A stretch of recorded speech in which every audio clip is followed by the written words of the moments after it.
انبیاء کرام علیہ السلام کو تو بدرجہ اولا یہ پروٹوکول الحمدللہ اس حوالے سے حاصل ہے۔ یہی وجہ ہے کہ 5ویں صدی ہجری میں اہل سنت کے بہت بڑے محدث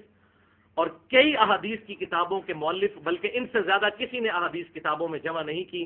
آج سے 1000 سال پہلے امام حافظ ابو بکر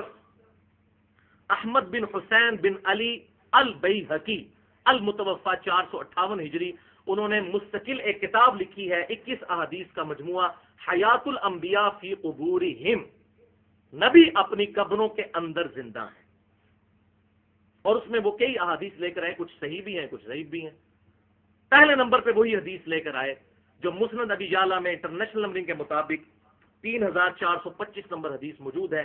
آپ صلی اللہ علیہ وسلم نے ارشاد فرمایا الانبیاء احیاء فی قبورہم یصلون، نبی اپنی قبروں میں زندہ ہیں اور نمازیں بھی پڑھتے ہیں۔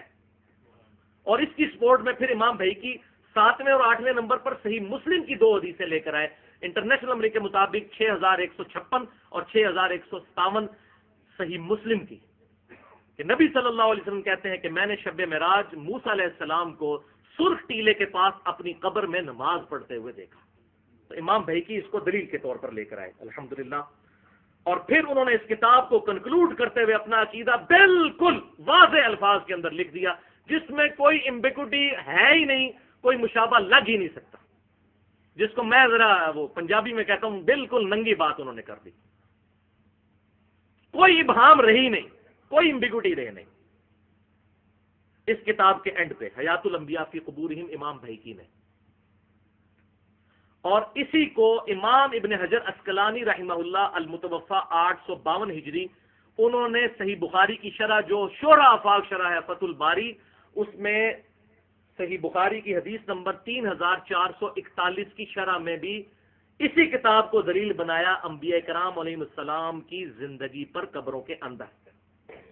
صحیح بخاری انٹرنیشنل نمبر کے مطابق 3441، اس کی جب شرح لکھی امام ابن حجر عسقلانی نے فتح الباری میں، اس باب وذکر فی الکتاب مریم، اس کے اندر انہوں نے امام بہیقی کی اس کتاب کا حوالہ دیا اور کہا کہ یہی امت کا عقیدہ ہے۔ اب امام بہیقی کے وہ الفاظ جو حیات الانبیاء فی قبورہم میں کنکلوڈنگ الفاظ ہیں ان کے، میں ایگزیکٹ ورڈ بائی ورڈ ان کے الفاظ پڑھنے لگا ہوں۔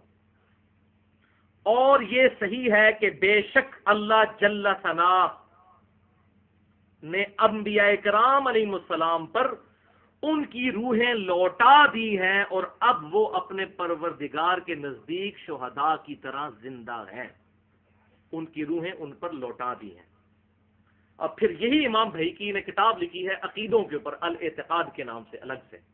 اس میں بھی انہوں نے نبی صلی اللہ علیہ وسلم پر جو چیپٹر باندھا، اس کی جو فصل تھی دلال نبوت کے اوپر، اس میں بھی الفاظ یہ لکھے، لفظ بے لفظ یہ الفاظ ہیں، اور انبیاء کرام علیہ السلام کی روحیں قبض کرنے کے بعد انہی کی طرف لوٹا دی جاتی ہیں، پس وہ شہداء کی طرح اپنے رب کے نزدیک زندہ ہیں۔ ابھی شہداء کی طرح سے مراد یہ نہ سمجھیے گا کہ شہید جس طرح وہ سبز پرندوں کے پیٹ میں ان کی روح ہے اس طرح نہیں، کی طرح سے مراد اس طرح سمجھ لیں جیسے ہم کہتے ہیں کہ انبیاء کرام علیہ السلام بھی انسان ہوتے ہیں، لیکن وہ عام انسان نہیں ہوتے، ان کا انسان ہونا اور ہمارے انسان ہونے میں بڑا فرق ہے۔ ہاں لیکن یہ ایک چیز ہے